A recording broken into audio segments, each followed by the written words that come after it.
Be honest. You like watching people die on screen, don't you? You wouldn't say it that way. But that's what slasher movies are built on. The masked killer, the screaming victim, the creative kill. You tell yourself you're in it for the story, the tension, maybe the adrenaline. But what if the movie looked back at you and asked, why are you enjoying it? That's exactly what Michael Haneke's Funny Games from 1997 does. It isn't just horror. It's a mirror, one that stares back. And it doesn't just question your enjoyment, it punishes you for it.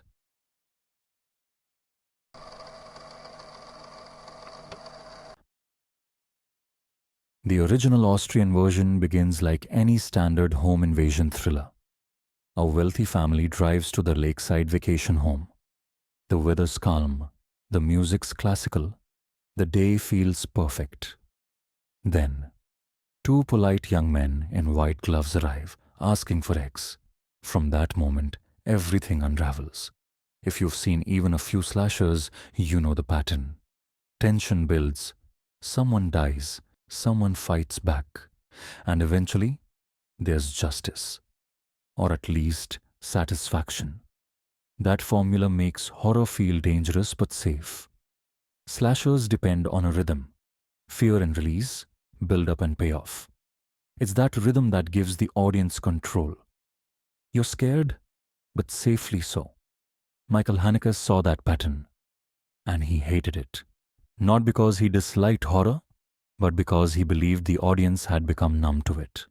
To him, mainstream horror had turned human suffering into a product, a form of entertainment that rewarded us with excitement instead of empathy. So, in Funny Games, he decided to remove the entertainment part. He kept the violence, but stripped away the relief. No music cues, no suspense build-up, no cathartic payoff. The result is a film that looks like a thriller, feels like a thriller, but refuses to give you the satisfaction of one.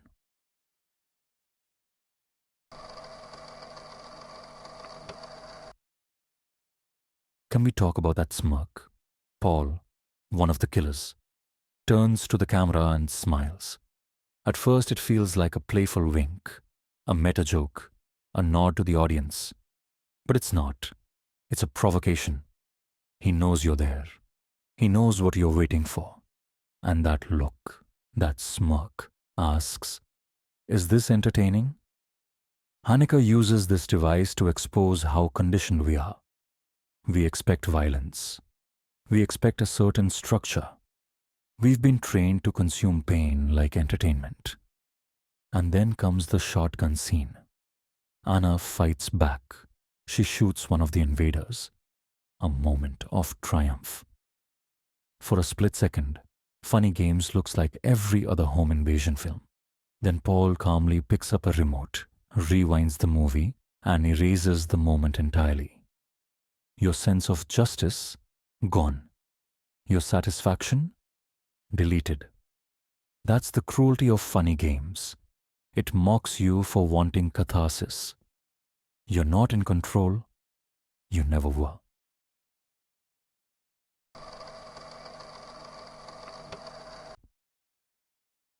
In most slashers, violence means something. The killer represents trauma or morality. The victims symbolize guilt, youth, rebellion, something neat to decode. But here, the violence has no meaning. The killers have no motive, no ideology, no trauma. They're polite, articulate, and detached, like filmmakers running an experiment. That's the horror. They're not killing for revenge or pleasure. They're killing for us, for the audience watching. And then comes the hardest moment, the death of the son. Haneke refuses to show it. The camera stays still, locked on the parents, as realization sinks in. And silence stretches on for minutes. It's unbearable. Not because of what you see, but because you were expecting to see it. Haneke denies that expectation and leaves you alone with your own anticipation. That's when the movie stops being about the victims and starts being about you. When it's over, the killers leave. No closure, no justice, no lesson.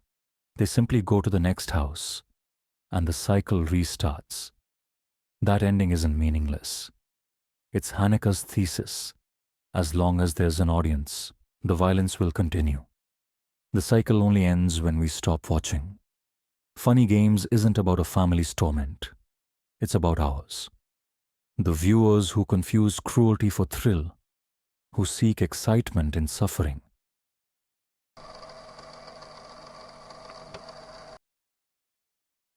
So why make a film that punishes its viewers?